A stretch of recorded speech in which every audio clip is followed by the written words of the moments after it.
Eu gostaria de convidar você para abrir a Bíblia no Evangelho de Marcos, capítulo de número 3. Marcos, capítulo de número 3. O verso é o de número 7. Marcos, capítulo 3, verso de número 7.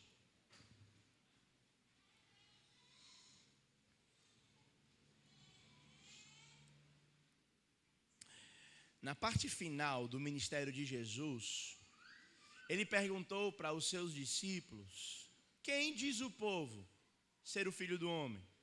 Alguns diziam que ele era Elias, alguns diziam que ele era João Batista, outros diziam que era algum profeta não identificado.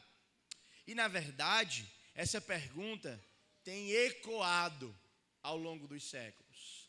Quem é Jesus?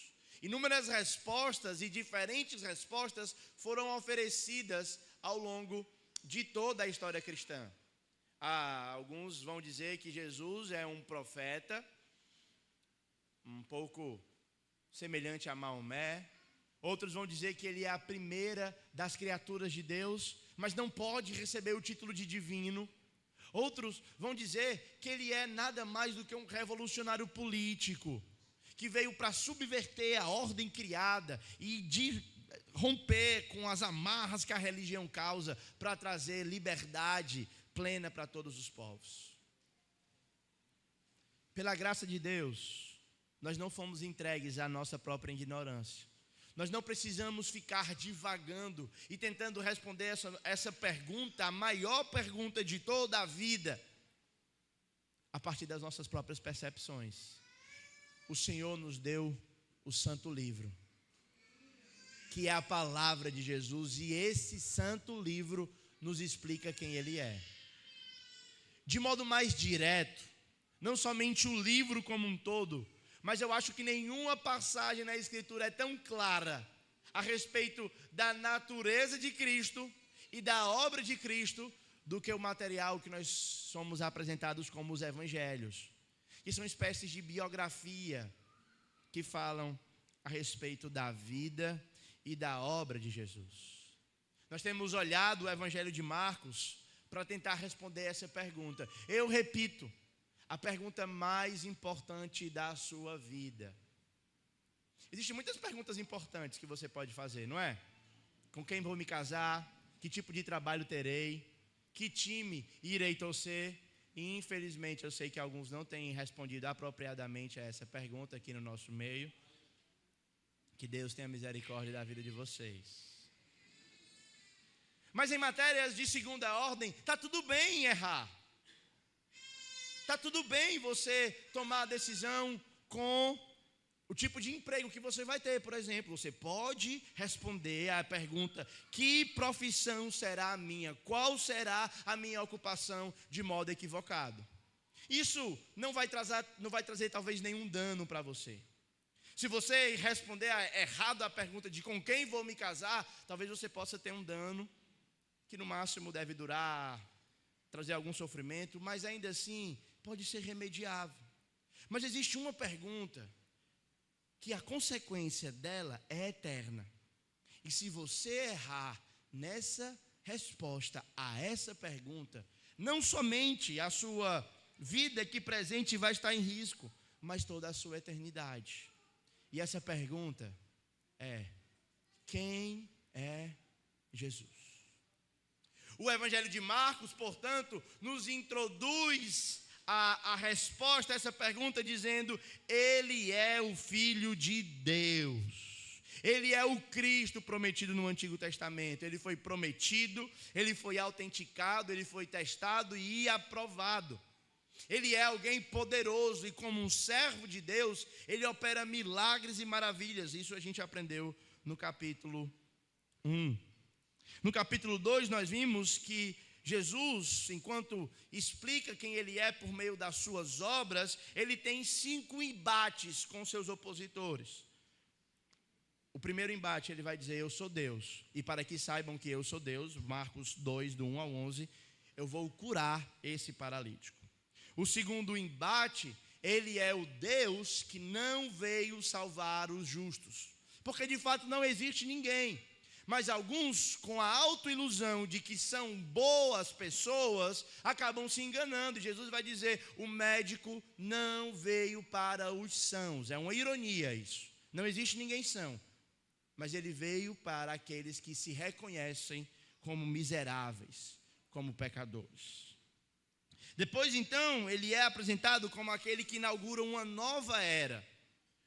A antiga era passou, a antiga aliança passou, o Antigo Testamento passou. Agora nós estamos vivendo uma nova era. Por isso que ninguém pode pegar o vinho novo e colocar em odres velhos. Ninguém pode colocar um remendo de roupa velho, um remendo de roupa novo em uma roupa velha, porque vai rasgar. Por isso, então, nós temos que viver percebendo o contexto que nós estamos, qual a história, o nosso lugar na história da redenção. Depois, então, Jesus é interrogado sobre o sábado. E ele explica, mostrando, por exemplo, por meio de uma pergunta. Ele entrou na lavoura, os fariseus perguntaram, Jesus, por que você está colhendo espiga no sábado? Aí ele responde com duas perguntas. A primeira, vocês não leram o que Davi fez? Davi entrou no tabernáculo, comeu o pão da preposição, mentiu para o sacerdote Abiatar e não aconteceu nada com ele. Pense, por exemplo, em Uzá, que tocou na arca e foi consumido. Vocês lembram disso? Só porque tocou na arca, Davi entra no tabernáculo, come pão impuro, mente e não morre. Por quê? Jesus deixa essa pergunta para os fariseus. Davi desfrutava de um relacionamento pessoal tão íntimo com Deus, que essas coisas não aconteceram. A segunda questão que ele faz é o sacerdote. Ele pergunta, vocês lembram qual é o princípio do sábado? Em 6 dias você irá trabalhar, mas no 7º dia é o sábado de descanso. Nele você irá descansar. Vocês lembram disso? O sacerdote faz o quê de segunda a sexta? Trabalha onde? Trabalha no templo, liderando a adoração, recebendo o sacrifício, fazendo o sacrifício, purificando a si mesmo. Quando chega no sábado, o sacerdote fecha o templo? Não, na verdade toda a comunidade de Israel vai para o templo. E pergunta, o sacerdote guarda o sábado? Não. Mas o serviço no templo o absorve desse pecado. Se Davi conseguiu absolver a si mesmo e o templo absolve o sacerdote, Jesus diz, aqui está quem é maior do que Davi que o templo. Eu sou capaz de absolver a todos que vêm até a mim. E então, nós entramos no nosso texto. Eu vou iniciar a partir do verso 7 do capítulo de número 3. Em Marcos capítulo 3, verso 7 até o 35, um ensino principal que aparece aqui. E eu quero que você aprenda. O ensino principal é, o servo de Deus poderoso veio fazer discípulos e enfrentar a oposição. O servo de Deus poderoso veio fazer discípulos e enfrentar oposição. Dá para repetir comigo isso? 2 palavras-chave. Discípulos, oposição. Vamos lá, no 3 vocês repetem. 1, 2, 3. Discípulos e oposição. Então, primeira porção, do verso 7 ao verso 19, nós vemos ele chamando os discípulos para si. Assim está escrito na palavra de Deus. Jesus retirou-se com os seus discípulos para o mar, e uma grande multidão, vinda da Galiléia, o seguia. Quando ouviram a respeito de tudo que ele estava fazendo, muitas pessoas procedentes da Judéia, de Jerusalém, da Idumeia, das regiões do outro lado do Jordão e dos arredores de Tiro e de Sidom foram atrás dele. Por causa da multidão, ele disse aos discípulos que preparassem um pequeno barco para evitar que o comprimissem, pois ele havia curado a muitos, de modo que os que sofriam de doenças ficavam se empurrando para conseguir tocar nele. Sempre que os espíritos imundos o viam, prostravam-se diante dele e gritavam: Tu és o Filho de Deus. Mas ele dava ordens severas para que não dissessem quem ele era. Jesus subiu a um monte e chamou a si mesmo aquele que ele quis, aos quais vieram para junto dele. Escolheu 12, designando-lhes apóstolos, para que estivessem com ele e os enviasse a pregar, e tivessem autoridade para expulsar demônios. Estes são os 12 que ele escolheu: Simão, a quem deu o nome de Pedro; Tiago, filho de Zebedeu; João, seu irmão, os quais deu o nome de Boanerges, que significa filhos do trovão; André, Filipe, Bartolomeu, Mateus, nome lindo, Tomé, Tiago, filho de Alfeu, Tadeu, Simão, os Zelotes e Judas Iscariotes, que foi quem o traiu. Vamos ao Senhor em oração mais uma vez? Bendito Deus, nós estamos diante de Ti mais uma vez, Pai. Com santo temor e reverência, queremos aprender sobre o Teu Filho, o nosso Senhor e Salvador. A postura do nosso coração é: fala que os Teus servos ouvem. Que o meditar do nosso coração e que as palavras da nossa boca sejam agradáveis a Ti, Senhor, ó fortaleza nossa, ó Redentor nosso. Amém, amém, amém. Então esse é o Evangelho de Marcos, falando sobre o servo que vai começar o discipulado, e por meio então do discipulado ele vai enfrentar oposição. O texto que eu tenho diante de nós, ele começa já apresentando Jesus como alguém que está atraindo as multidões. As multidões vinham e seguiam ele por todo o mar da Galileia. E uma coisa muito interessante que já aparece aqui, em Marcos capítulo 7, Marcos capítulo 3, verso 8, é a razão pela qual as multidões seguiam a Jesus.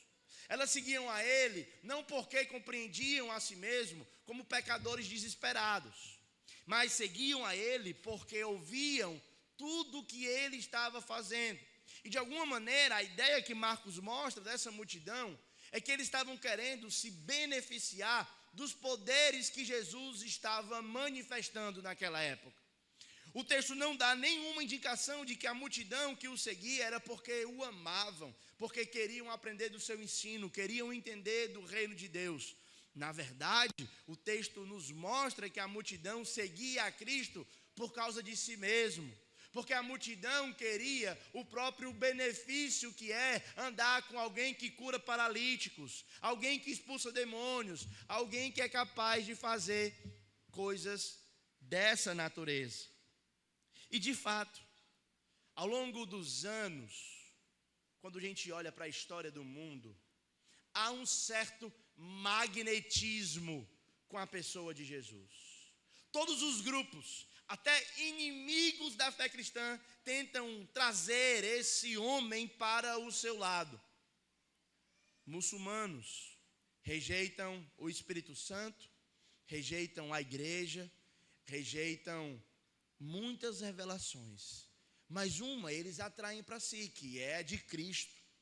As testemunhas de Jeová de igual modo, os mórmons de igual modo, as duas visões políticas que apresentam oposição em nossa época, apresentam Jesus como de um lado, como aquele que veio contra o Estado para dar uma espécie de liberalismo econômico. Outras dizem então que ele veio para tirar dos ricos e distribuir entre os pobres. Todos, sem nenhuma exceção, todos tentam trazer Jesus para o seu lado.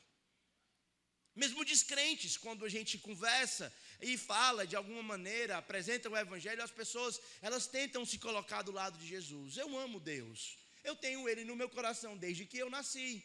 Eu conheço Jesus, eu gosto de Jesus, eu quero Jesus.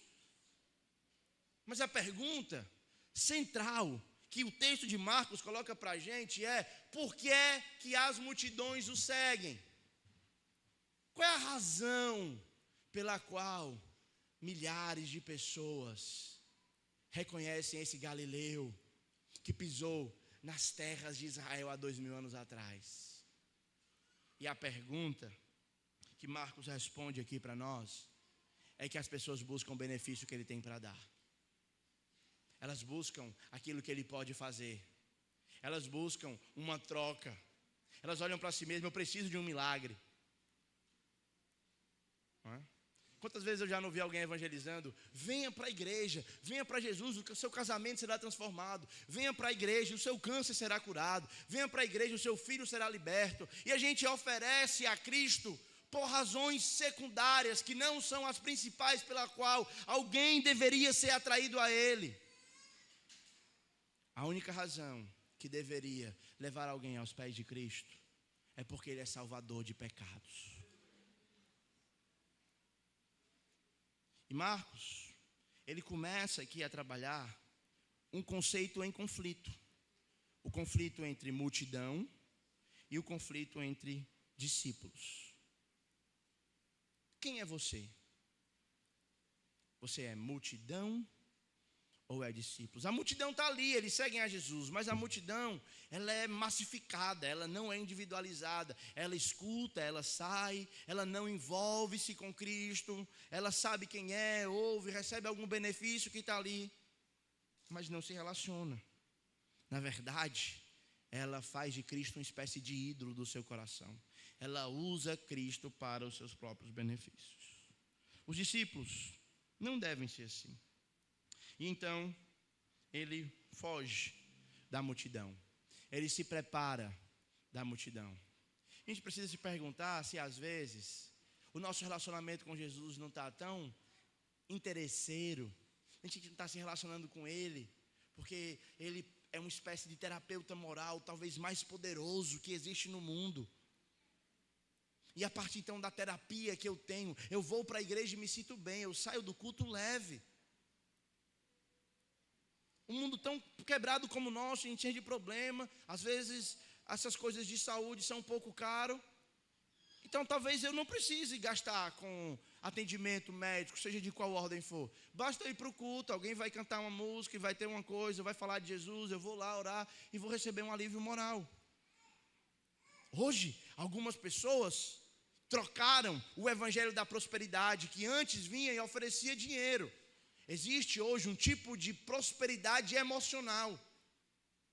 Talvez inteligência emocional, seja assim, coisas dessa natureza. E venha para o culto com uma experiência de se purificar, tirar o peso da alma e sair uma pessoa nova. O alívio de todo o pecado, toda a dor do mundo. Pecado não, pecado se for é uma coisa boa. Talvez os estresses diários, você precisa lidar com seus gatilhos e tudo. E aí porque você não quer gastar com a parte da saúde, coisas assim, aí você vem até Jesus como parte da multidão. Hoje, os falsos profetas da teologia da prosperidade substituíram a oferta de dinheiro por oferta de saúde emocional. E existe lugar no Evangelho que é contrário a essa realidade, meus irmãos. Não sejamos multidão, não sejamos a multidão que é guiado por esse mundo, a forma como eles enxergam a Cristo. Eu entendo que Cristo, em certo lugar, ele oferece alívio para a alma cansada. Mas em outros lugares, a pregação e o ensino dele é a razão pela qual as almas são entristecidas. A gente precisa entender a distinção entre multidão e discípulo. E essa distinção, ela vai aparecer quando prioridades são confrontadas. Eu sigo Jesus até um limite. Quando Ele me cobra coisas que são maior do que eu posso dar, eu não vou. Eu sigo Jesus enquanto Ele faz parte de 2 horas no meu domingo. Eu venho para cá e os irmãos preparam uma música muito boa. Essa música lembra verdades bíblicas e ela aparece no meio do povo como um louvor que sobe aos céus. E eles sempre fazem bem isso. Talvez a gente se esforça para trazer uma coisa e aí você, ele falou bonito, falou legal, coisas assim. Mas a gente precisa entender que vai chegar um momento em que ser cristão vai ser custoso. A gente não pode estabelecer limites da nossa fidelidade. Eu sigo Jesus até que Ele me mande perdoar o assassino dos meus filhos. Eu sigo Jesus até que Ele mande dedicar a minha vida toda para Ele. Eu sigo Jesus até que a palavra dEle seja minha regra de fé e prática. Uma vez eu estava lendo numa aula, eu me lembro como se fosse hoje, eu li Mateus 18, verso 15 até o 19. Se o teu irmão pecar contra ti, vai entre tu e ele, repreende. Se ele se arrepender, ganhaste teu irmão. Se não se arrepender, leva contigo 2 ou 3 testemunhas. Se ele se arrepender, ganhaste teu irmão. Se não se arrepender, leva-o à igreja. Aí quando eu terminei de ler, a pessoa disse assim, eu não concordo com isso aí não. Isso é exposição. Aí eu disse, é mesmo? Eu nem expliquei, eu só li. Tu discorda de Jesus? É mesmo? Rapaz. Porque, pensando em um liberalismo que negava a inspiração da Bíblia, e alguém dizia assim, eu não nego, Paulo diz, não digo eu, não Senhor, mas eu. Aí as pessoas achavam, não, aí é Paulo, não é Jesus. Então dá para negar, né? Mas quando é o próprio Jesus dizendo, eu disse, eu não nem acredito. Eu achava que isso ia demorar mais uns 200 anos, mas já tem. Quais são os limites ou as barreiras que você estabelece para si mesmo, para seguir a Jesus? Você vai seguir a Jesus quando isso for custoso? Sejamos sinceros, irmãos. Na nossa vida hoje, seguir a Jesus só traz ganho para nós. Seguir a Jesus me dá uma família de fé em que eu sei que se precisar, vou ter pessoas para me levantar quando eu cair. Seguir a Jesus aqui, no meu contexto, dá um lugar para os meus filhos crescerem com boas amizades, pessoas que pensam o mundo da mesma maneira. Seguir a Jesus me dá muitos e muitos benefícios. No nosso contexto, há infinitude de benefício em seguir a Jesus. Mas eu não quero que você deixe a sua visão ficar enebriada, tenebrosa, assim, cheia de nuvens. Não, por conta dos benefícios. Calcule o custo e veja, para que você não seja a multidão.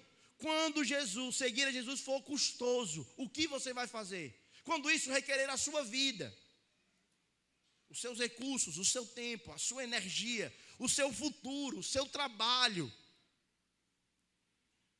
Como é que vai ser a vida? A multidão, ela segue, mas depois que Jesus deu o que ela quer, ela volta para casa. A multidão vai embora. O segundo desafio que acontece aqui, enquanto Jesus está fazendo discipulado, é o capeta e os servos dele. Então, quando ele começa a pregar, o capeta vai e manda e diz assim, ó, eles estão gritando aí, ó, no verso 11. Sempre que os espíritos imundos o viam, prostravam-se diante dele e gritavam, tu és o Filho de Deus. Mas ele lhes dava ordens severas, para que não dissesse quem ele era. Isso aqui é o que nós chamamos de segredo messiânico. Jesus, ele está revelando ou guardando a sua verdadeira identidade. Qual é a pergunta mais importante da vida? Quem é Jesus? Não é essa a pergunta mais importante que eu tentei convencer você? Olha uma coisa interessante. Os demônios sabem responder ela corretamente. Ele é o Filho de Deus.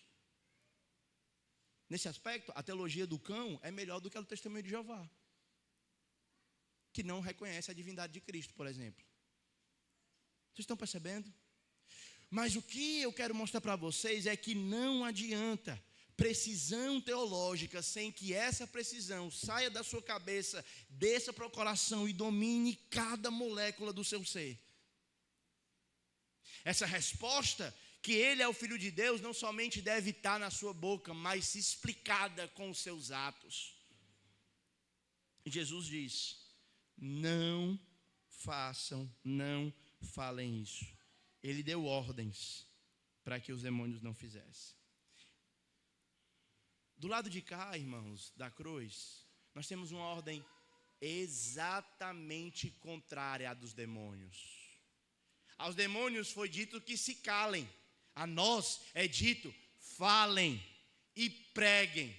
O testemunho que os demônios não poderiam dar foi dado para nós como um privilégio, que anjos quiseram, demônios quiseram, mas Ele deu à igreja.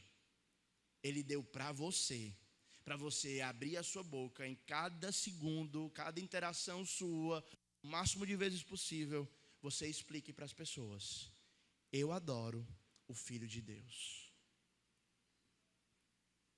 No seu processo de discipulado, então, ele vai formar um colégio chamado apostólico. Isso está no verso 13, que nos diz que ele subiu a monte e chamou. E aqui, gente, essa frase está martelando na minha cabeça a semana inteira. Jesus subiu ao monte e chamou a si aqueles que ele quis. Então aqui a gente vai ter o Pedro, todo desmantelado. Você já parou para pensar um pouco sobre Pedro? Jesus vai lavar o pé de todo mundo, está todo mundo calado, né? Jesus lavando, aquele ambiente de quebrantamento. Aí Jesus chega, quando chega em Pedro, Pedro diz assim: Senhor, não, o Senhor não vai lavar o meu pé não. É isso não, o Senhor é o Senhor, eu sou o Pedro, não. Aí Jesus: Pedro, irmão, se eu não lavar teu pé, tu não tem parte comigo. Ele disse assim: pois então me banha logo, então, tem? Me dê logo o banho. Aí Jesus está pregando: ó, pessoal, é o seguinte, ferirei os pastores e a ovelha ficarão dispersas. Quando eles me matar, vocês vão fugir. Aí o Pedro olha assim: Senhor, o senhor não me conhece não, eu sou Pedro. Eu não vou fugir, eu vou ficar aqui, eu estou pronto, não só para ficar, mas para dar minha vida em favor de ti. Aí Jesus: Pedro, mano, ainda hoje tu vai me negar 3 vezes, antes que o galo cante. Então ele é meio assim, né, desmantelado. Aí tem os filhos do trovão. Os caras chegam: ei, Senhor, o pessoal não quis não. Manda fogo, pode matar, ali é tudo ruim. É sem futuro, desce fogo mesmo, mata e já era. Só que tem João, rapaz, filhinhos, não pequeis. Aí tem Mateus, que era sem futuro. Sim, né? Levi, publicano, ele era um judeu que traiu o seu povo em favor do maior inimigo deles. E Jesus chama, bota todo mundo, bota esse estúdio. Mas para mim nenhum deles se compara com o último. Olhe, eu quero que você compare como a porção começa e como ela termina. Jesus chamou para si todos os que ele quis. E lá no final ele diz: e Judas Iscariotes, que foi quem o... Ele já sabia que Judas iria trair. Então aqui nós temos muitas implicações para fazer. Primeiro, o discipulado de Jesus é, antes de tudo, um chamado para estar com Ele. Ele chamou, num primeiro momento, não para fazer algo em favor do reino, mas o primeiro chamado era para estar com Jesus. Essa é uma das coisas que a gente pode muito fácil nos confundir. Servir a Jesus nem sempre implica em estar com Jesus. Existem milhares de pessoas que expulsam demônios, que são bons pregadores, que fazem curas miraculosas, mas quando for no grande dia, que chegarem diante do Senhor, o Senhor vai dizer: apartai-vos de mim, eu não vos conheço.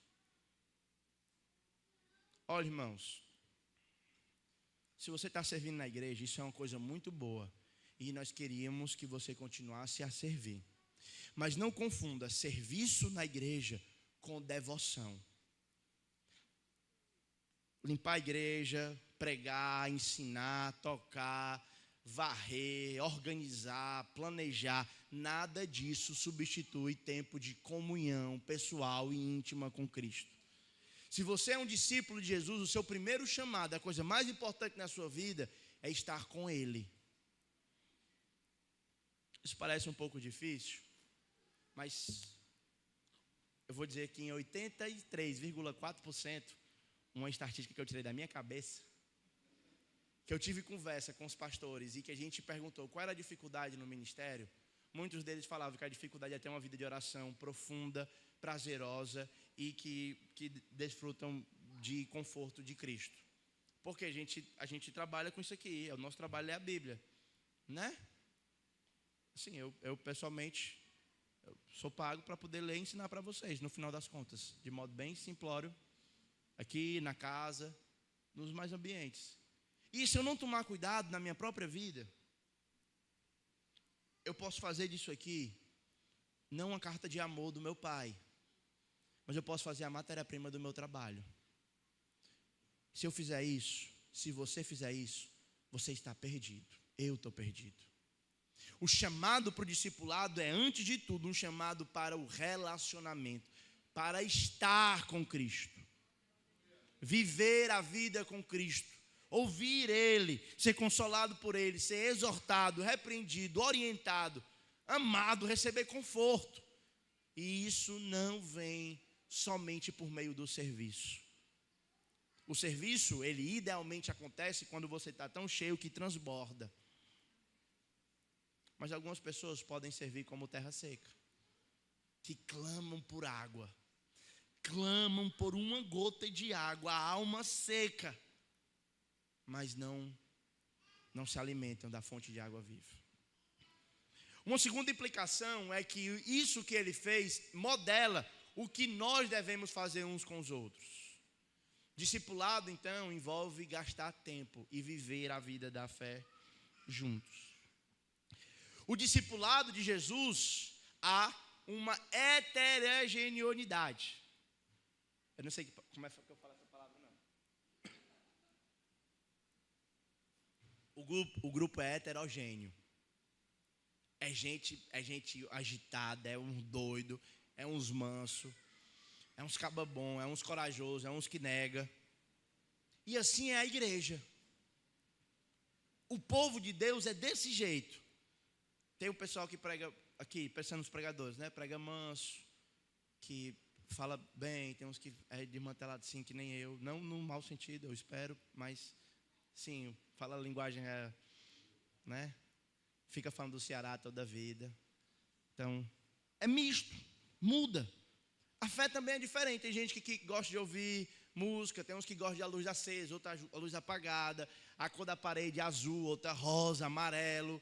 Tem uns que gostam de comer na igreja depois do culto, tem uns que não suportam mais a cantina. Tem esse jeito, só tem dois, o resto todo mundo ama a cantina. Mas é um grupo misturado, tem gente que foi criado, estudou num colégio bom, tem gente que nem para a escola foi. Tem gente que trabalha no ar-condicionado, tem outros que trabalham no meio do sol quente. Tem uns que trabalham gravatado, outros trabalham, sim, com roupa mesmo do dia a dia. A gente é um grupo distinto. Olha aí, olha assim, ó, levante sua cabeça e olha assim, um para os outros aí, ó. Olha aí, ó.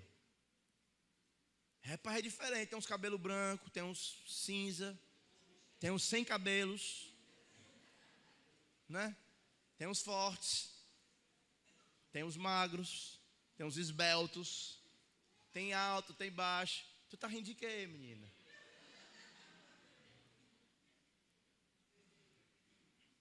Tem um pessoal que tira férias no Ushuaia, tem outro que tira no Timbó.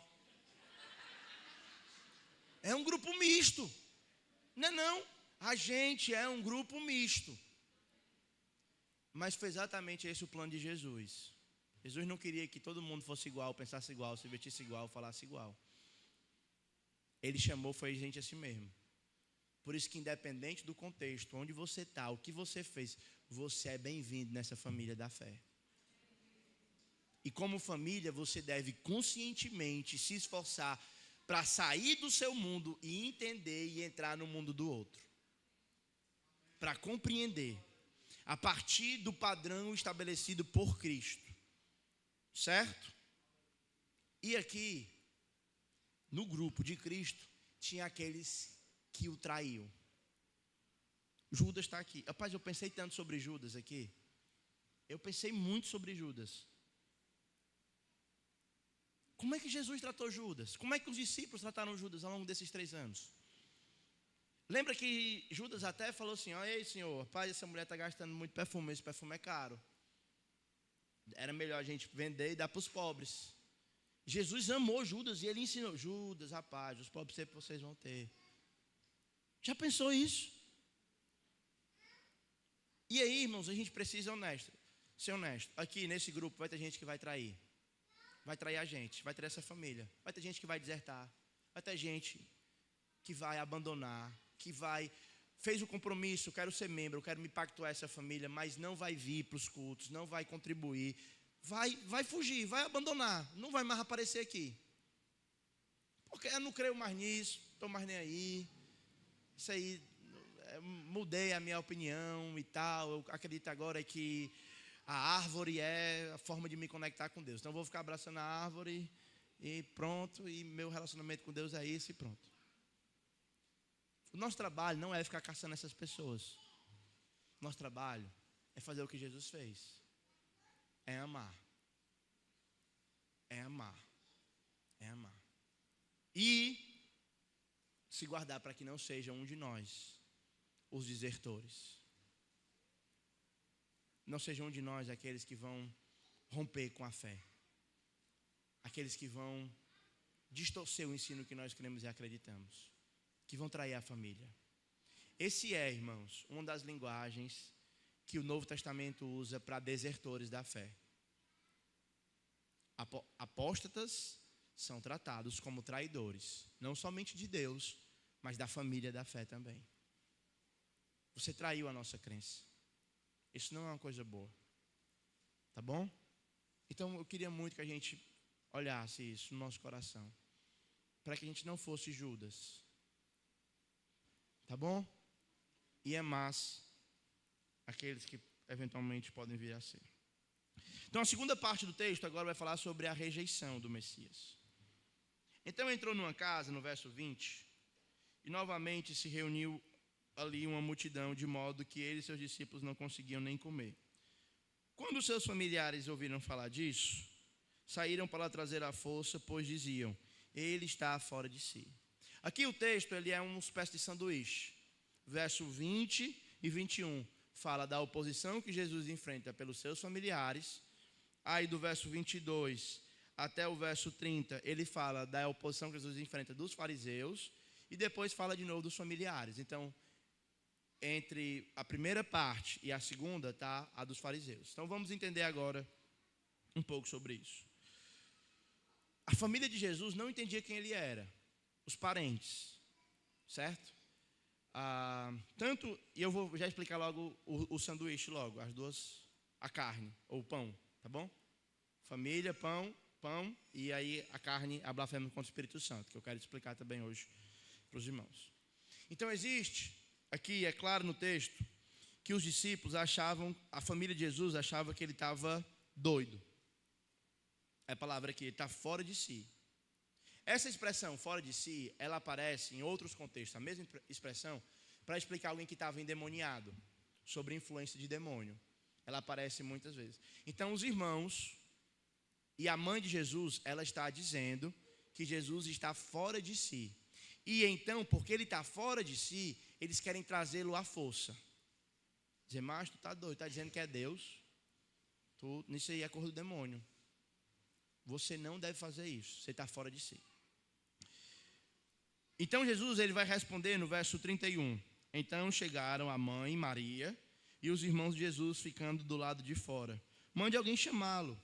Havia muita gente sentada ao seu redor. Então ele disse, tua mãe e teus irmãos estão lá fora te procurando. E Jesus responde, quem é a minha mãe? E quem são os meus irmãos? Então ele olhou para os que estavam assentados ao seu redor e disse, aqui estão minha mãe e meus irmãos. Quem faz a vontade de Deus, esta é meu irmão e minha mãe, minha irmã. Meu irmão, minha irmã e minha mãe. Então, se você conhece a lei, um dos princípios é honrar pai e mãe. Não sei se vocês, quando leem esse texto, não dá uma sensação de que Jesus está sendo grosseiro com a mãe dele, né? Parece que ele está sendo grosseiro e desonrando o pai e mãe. Como é que ele é perfeito quando ele desobedece um dos mandamentos? E essa acusação, se sustentar, ela derrubaria a nossa salvação. Só podemos ser salvos porque Jesus obedeceu a lei toda a sua vida. Então, como a gente lida com isso? A resposta é simples. A mãe e o irmão dele queriam prendê-lo. Então, aqui tem um ensino sobre Maria. Certo? Maria não é imaculada. Maria não foi virgem e Maria não foi sem pecado. Aqui o texto é claro em mostrar que Maria não compreende quem Jesus é, ela trata Jesus como alguém fora de si e ela quer prender. E o texto também fala de irmãos. Desde os primeiros cristãos, eles tentam contornar a palavra irmãos para dizer que é parente. Mas dentro do contexto, sobretudo com mãe, aqui dá a ideia de que realmente são irmãos de Jesus, e que o texto de Mateus, quando diz José não conheceu Maria até que ela concebesse. Depois que ela concebeu do menino, eles tiveram uma vida normal como marido e mulher. E essa é a razão pela qual Jesus tem irmãos. A Maria aqui, ela não vai permanecer nesse estado. Mais na frente, quando Jesus vai morrer, ela entende quem é o filho dela. Os irmãos de Jesus também, inclusive Tiago e Judas, são duas bênçãos para a igreja primitiva. Mas nesse momento específico da vida, eles não entendem. Então, não dá para entender a divindade de Maria. Essa doutrina, ela não é bíblica. A virgindade de Maria não é bíblica. E a Maria, como não pecadora, ela não é bíblica. Isso é um ensino contrário da Escritura. Certo? É assim que a palavra de Deus diz. Jesus, então, vai falar sobre quem verdadeiramente é a família dele. Quem é a minha mãe e os meus irmãos? E aqui, então, ele muda o conceito de família para termos genéticos para termos espirituais. Quem é a minha mãe, meu irmão e minha irmã? Olha o que o texto diz. Verso 35. Quem faz a vontade de Deus. E aqui, queridos, nós temos uma das metáforas mais lindas da Escritura.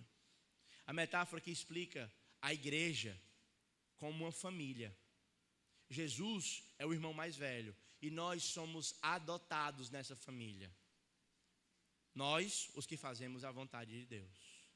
Então, qual é a sua posição diante desse homem? Quem é Jesus? É aquele que revelou a vontade de Deus. Qual é o seu relacionamento com ele? Fazer a vontade dele, reconhecendo que ele é Deus e obedecendo. E por fim, verso 22. Os mestres da lei que haviam descido de Jerusalém diziam: ele está com Belzebu, pelo príncipe dos demônios é que ele expulsa demônios. Então Jesus os chamou e lhes falou por parábola: como pode Satanás expulsar a Satanás? Se um reino estiver dividido contra si mesmo, não poderá subsistir. Se uma casa estiver dividida contra si mesmo, também não poderá subsistir. E se Satanás se opuser a si mesmo e estiver dividido, não poderá subsistir. Chegou ao fim. De fato, ninguém pode entrar na casa do homem e levar dali os seus bens, sem que antes o amarre. Só então poderá roubar a casa dele. Eu lhes asseguro que todo o pecado e blasfêmia dos homens lhes serão perdoados. Mas quem blasfemar contra o Espírito Santo nunca terá perdão e é culpado de pecado eterno. Jesus falou isso porque eles estavam dizendo: ele está com o espírito imundo. Então aqui, na atenção com Jesus, o problema que aparece no texto é: ele tem demônio. Ele está endemoniado. O que nem a família de Jesus percebeu foi o que os líderes perceberam. Ele não pode ser um charlatão. Porque ele não curou, ele não forjou cura. Eu já conheci, assim, uma pessoa que ela era paga para ser curada na igreja. Aí ela ganhava 50 contos e aí ela era curada. Ela virava um aleijado por 50 contos e depois da oração, ela... E a outra é um endemoniado. Era assim, ele ganhava, era mais caro, esse demônio é mais caro. Era 120. E aí o pastor dizia assim: eu vou dar esse dinheiro aqui, mas a gente não vai enganar as pessoas. A gente vai enganar Satanás. Você vai fingir que está endemoniado, ele não vai saber quem é, e aí quem está realmente endemoniado, a pessoa vai se manifestar e nós vamos tirar o demônio. Então, a pessoa, ela acreditava que estava realmente fazendo uma coisa para o reino de Deus. O que está acontecendo aqui não é isso. Os fariseus não podiam negar o que eles viram e ouviram. Rapaz, ele curou gente que nós conhecemos, que nós vimos a vida toda aleijada, e ele curou. Então, esse cara só tem 3 coisas: ou ele é mentiroso, ou ele é demônio, ou ele é quem ele diz ser, que é Deus. Então, os irmãos, a família de Jesus, achou que ele era mentiroso. Os fariseus acharam que ele estava com demônio. Mas ele vai mostrar que nenhum desses é verdade. Ele era exatamente quem ele dizia ser, o Deus vivo que se fez carne e que pelo seu poder ele operou todos os milagres. E ele vai mostrar isso por meio de uma argumentação. Vocês são... Ele não disse isso, né? Mas é eu já dando vazão à minha carne. Vocês são burros, é? Satanás não pode lutar contra Satanás, porque se ele for contra ele mesmo, o reino vai quebrar. Não faz sentido. Se eu expulso o demônio pelo poder de Satanás, como é que isso funciona? Vocês não pensaram nisso, não? Chegou o fim. Pelo contrário, verso 27, o que tem que fazer é que Satanás é um valente. E ele tem que encontrar alguém mais valente do que ele, para que ele entre na casa, renda o valente, amarre ele e possa saquear a casa. É daqui que os pentecas inventam o negócio do estar amarrado. É desse texto. Já viu? Está amarrado. E está certo. Em um sentido, né? Alguns vão querer dizer que é o milênio. Não. Ele vai ser preso. É totalmente diferente. Tá bom? Mas aqui é a verdade. Jesus, em um certo sentido, como descendente da mulher, ele cumpre aquela promessa que esmagaria o dragão. Essa promessa ela é cumprida de modo progressivo. Aqui a primeira parte do cumprimento dessa promessa é: o cão foi limitado em sua esfera de atuação, limitado por Cristo. A cegueira que ele causava às nações antes, agora não é mais tão forte. Nós podemos, como pregadores do Evangelho, ir e pregar. E em Jesus nós temos autoridade para derrotar o Satanás e seus demônios. Pelo poder de Cristo, porque ele venceu os inimigos. Mas a grande questão aqui também, uma que sempre aparece, vez ou outra alguém me pergunta sobre a blasfêmia contra o Espírito Santo. Uma pessoa uma vez me ligou de madrugada, era 1h da manhã, eu me lembro. Eu blasfemei contra o Espírito Santo, eu estou perdido. Não há mais perdão para mim. Você não pode me ajudar. Aí eu digo, tá bom, então boa noite, durma bem. Mas eu tentei ajudá-la. O pecado da blasfêmia contra o Espírito Santo, primeiro, o que é? No texto é claro que blasfêmia contra o Espírito Santo é atribuir a Jesus, atribuir ao demônio uma obra que é Jesus que fez. A implicação disso é a rejeição completa dos méritos de Cristo. Quando alguém então nega os méritos de Cristo e atribui a obra de Cristo a demônios conscientemente, não sem querer, mas conscientemente, e morre nessa ignorância, essa pessoa não tem perdão. O pecado contra o Espírito Santo não é um pecado em que a pessoa comete e fica: Senhor, me perdoe, eu estou arrependido. Se alguém clama por perdão e se diz arrependido, o Senhor não rejeita coração quebrantado e contrito. Se você qualquer dia já se preocupou com esse pecado, você não cometeu ele. Porque quem o comete não se preocupa se será aceito por Deus. A preocupação é, na verdade, como se revoltar ainda mais contra o Senhor. Esse é, na verdade, o que vai acontecer no inferno. A descrição do inferno e do lago de fogo e enxofre não é que as pessoas que sofrem, elas dizem: Senhor, estou sofrendo, me tira daqui, tem misericórdia de mim, Senhor, salva a minha alma, é muita dor e sofrimento. Não.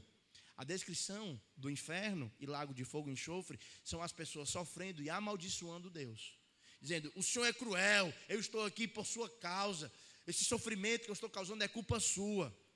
Eu não quero lhe ver, eu não quero lhe ver, eu não acredito em você, eu lhe rejeito. Se do contrário, se a dor fizesse com que elas clamassem, elas seriam salvas. Mas isso não é verdade, não é isso que acontece, essa não é a descrição bíblica. Então, blasfêmia contra o Espírito Santo, tá? É a rejeição perene da obra de Cristo. Quando alguém morre nesse estado, esse é um pecado imperdoável, não há perdão. Agora, você pode entristecer o Espírito Santo, mas esse há perdão. E o pecado imperdoável é o que as pessoas cometem contra o Espírito, negando a obra de Cristo, atribuindo ela a Satanás deliberado. Mas os pecados que os outros cometem contra você, todos são passíveis de perdão. Então, algumas vezes, você nunca vai poder dizer para alguém que o que o fulano fez passou do limite do aceitável. Você não tem direito ao meu perdão. Em nossas relações humanas existe muita crueldade. Em nossas relações humanas nós seremos feridos e feriremos os outros. Mas ninguém vai poder dizer de relacionamento humano que alguém cometeu um pecado imperdoável. O que é verdade para com Deus é o oposto a nós. E aqui eu quero finalizar, caminhar para o fim, perguntando para você: como é que está o seu coração hoje, meu irmão? Como é que está o seu coração hoje, minha irmã? Talvez você olhe para aquela pessoa que lhe causou mal e coloque condenação em sua própria mente para aquela pessoa. Ela não merece o meu perdão. Ela já passou do limite do aceitável. Não é isso que a Bíblia diz. A Bíblia nos orienta a que o mesmo perdão que nós recebemos de Cristo, nós ofereçamos para os nossos algozes. Eu sei das dores de alguns de vocês aqui, mas outras dores eu não faço a menor ideia. E talvez só você faça. Mas hoje, nessa noite, eu quero finalizar convidando você a olhar para a cruz de Cristo, a responder que esse Jesus é aquele que veio fazer discipulado. E o discipulado envolve um coração disponível a oferecer perdão para aquele que lhe machucou. Talvez alguém aqui foi enganado, talvez alguém foi acusado injustamente.